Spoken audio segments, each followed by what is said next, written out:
kakeknya, maka Abu Thalib meninggal dalam keadaan dia beriman dari agamanya yang lalu. Saya tidak meninggalkan agama Abu Thalib. Dia mengatakan seperti itu.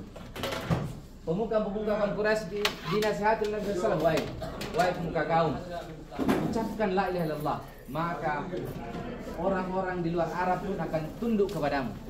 Tapi mereka menyombongkan diri, Bapak Ibu semua. Mereka menyombongkan diri, padahal Nabi SAW menjamin kalau kamu mengucapkan la ilaha illallah, orang Arab dan luar Arab akan tunduk kepada kalian. Dijamin kekuasaan kepada orang-orang kafir Quraisy, tapi mereka menyombongkan diri. Mereka tahu ini Nabi luar biasa. Bahkan perang Uhud, Hindun mengatakan, ayo kita gali kuburan Nabi SAW. Mereka takut, mereka menolak. Jangan sampai kita salah langkah lagi. Sebenarnya mereka tahu, tapi mereka menyombongkan diri. Jadi kita sebagai manusia biasa harus selalu ingat, kesombongan adalah menolak kebenaran dan menganggap remeh orang lain. Jadi jangan sampai kita merasa ini bukan guru saya, itu harus didengarkan. Inilah kesombongan yang ada dalam diri manusia. Tidak boleh. Ketika ada yang menyampaikan ayat Al-Quran, hadis Nabi SAW, maka harus kita dengarkan, harus kita laksanakan, harus kita lakukan. Karena kesombongan tempatnya didengarkan.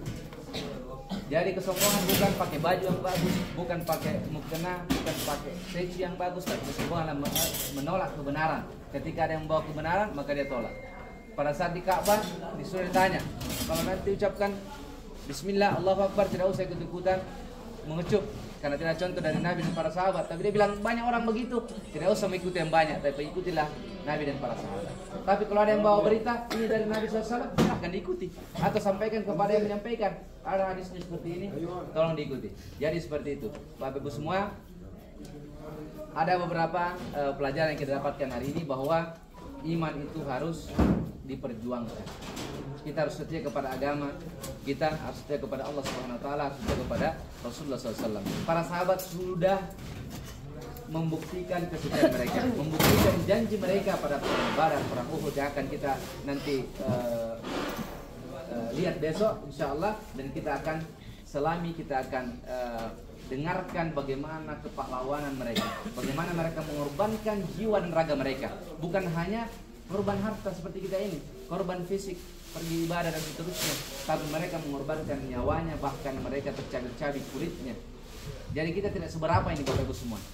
Bersyukur kepada Allah Subhanahu wa taala, dan juga kita berdoa semoga Allah Subhanahu wa taala memberikan kita petunjuk, melunakkan hati-hati kita semua agar bisa menerima agama ini, pulang bukan lagi nafsi-nafsi, bukan lagi sendiri-sendiri, bahkan pulang menjadi penyampai agama, menjadi penasihat bagi keluarganya.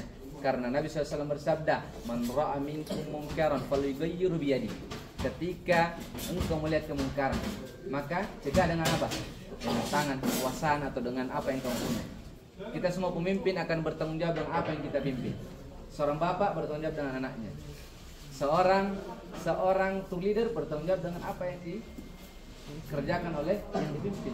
Seorang pimpinan travel bertanggung jawab kepada yang dipimpin, dan akan dipertanggungjawabkan di akhirat kelak.